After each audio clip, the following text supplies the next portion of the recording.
Burns may be more common than you expect.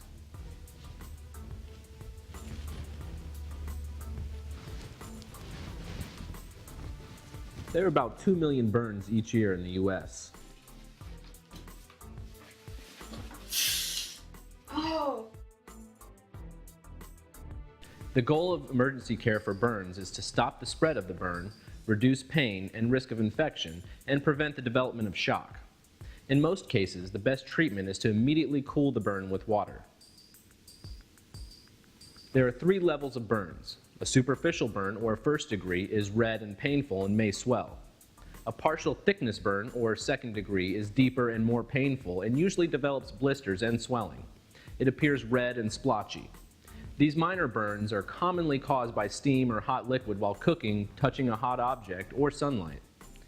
A full thickness burn, or third degree, is the most severe. It involves all layers of the skin and possibly fat, muscle, and bone.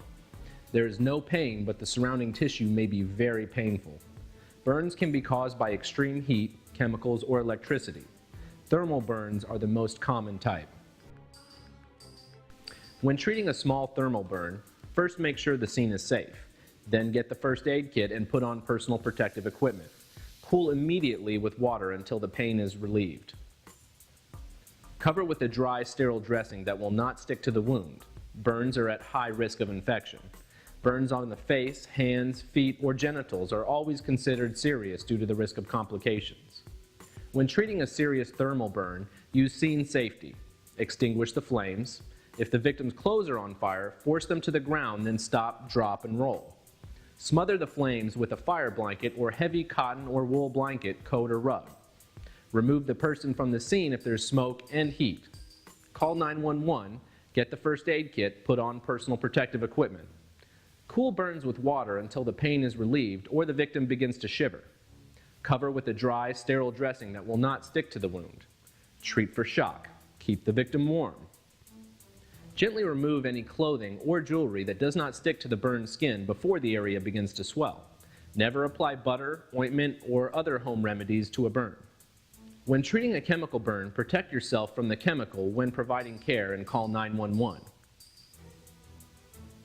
Brush off powdered chemicals from the skin. Run large amounts of water on the burn for at least 20 minutes. Follow first aid directions on the label or material safety data sheet. Electrical injuries can result in burns, cardiac and respiratory arrest, or even death. The most important consideration is scene safety. Remember, scene safety, call 911, get the first aid kit and AED, put on personal protective equipment. Turn off the power before touching the victim. Once you are sure it's safe, treat the victim. All chemical and electrical burns should be evaluated by a medical professional. A burn is an injury that is usually preventable. Plan ahead and you can avoid most burns.